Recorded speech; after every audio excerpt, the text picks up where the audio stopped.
इस बार साल 2023 में कुल 2 चंद्र ग्रहण लगने वाले हैं, जिनमें से केवल एक चंद्र ग्रहण ही हमारे देश में दिखाई देगा और उसका सूतक भी मान्य होगा। जब भी किसी ग्रहण का सूतक मान्य होता है तब उस समय पूजा पाठ से संबंधित कोई भी काम करने से बचना चाहिए।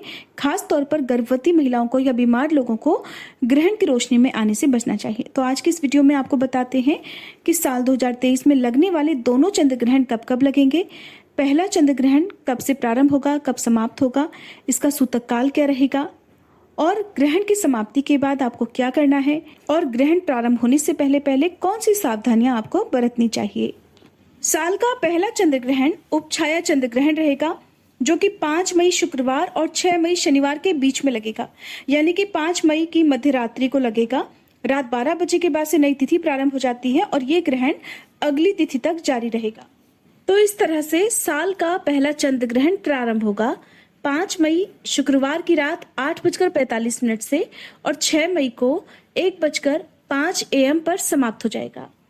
चंद्र ग्रहण का सूतक काल 9 घंटे पहले प्रारंभ हो जाता है, तो 5 मई शुक्रवार की सुबह 11:45 से इस ग्रहण का सूतक काल प्रारंभ हो जाएगा, जो कि ग्रहण की समाप्ति के साथ ही समाप्त भी हो जाएगा। जब भी चंद्र ग्रहण लगता है तब ग्रहण की समाप्ति के बाद चंद्र देवता को अर्घ्य देकर चंद्र देवता की पूजा करके चंद्र देवता के मंत्र का जाप किया जाता है और ग्रहण के बाद कुछ न कुछ दान दिया जाता है, ताकि ग्रहण के हर अशुभ प्रभाव से बचा जा सके। साल का पहला चंद्र ग्रहण दिखाई देगा हिंद महासागर, अंटार्कटिका, अटलांटिक, एशिया के कुछ हिस्से, दक्षिण पश्चिमी यूरोप, अफ्रीका और प्रशांत महासागर में। साल का पहला चंद्र ग्रहण उपछाया चंद्र ग्रहण रहेगा, जो कि हमारे देश में दिखाई नहीं देगा।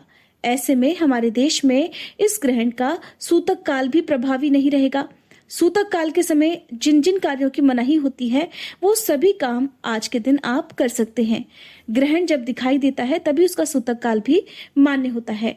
इस बार साल 2023 में लगने वाले 4 ग्रहणों में से केवल एक ही ग्रहण हमारे देश में दिखाई देगा, जिसका सूतक भी मान्य होगा और सूतक संबंधी सभी नियमों का पालन भी किया जाएगा। साल का दूसरा चंद्र ग्रहण 28 अक्टूबर शनिवार और 29 अक्टूबर रविवार की रात को लगने वाला है, जो कि खंडग्रास चंद्र ग्रहण रहेगा और इस दिन शरद पूर्णिमा यानी कोजागर पूर्णिमा भी है।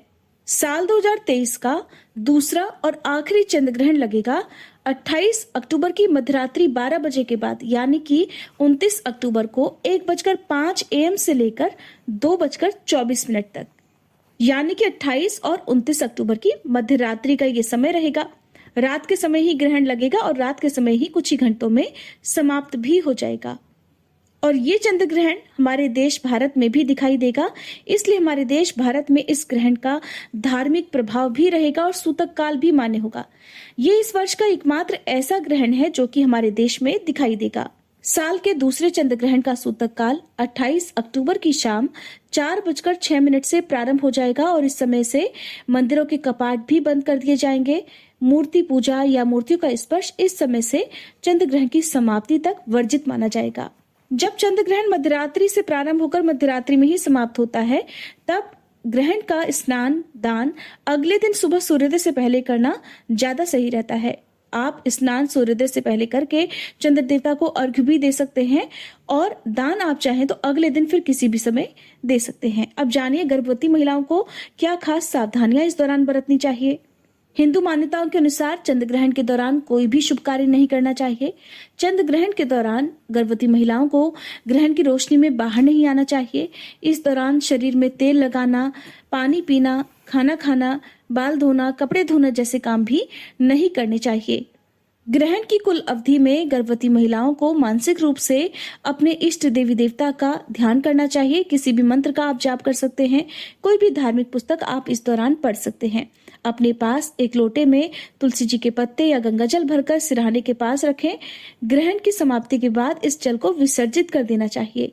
ग्रहण लगना एक खगोलीय घटना है, जिसके बारे में सुनकर कभी भी गर्भवती महिलाओं को विचलित नहीं होना चाहिए, क्योंकि ऐसा होने से शरीर पर और मन पर इस ग्रहण का नकारात्मक असर पड़ सकता है, जिससे होने वाले शिशु का शारीरिक या मानसिक स्वास्थ्य भी प्रभावित हो सकता है। ग्रहण के समय आप गर्भ रक्षा स्तोत्र का पाठ पढ़ या सुन भी सकती हैं।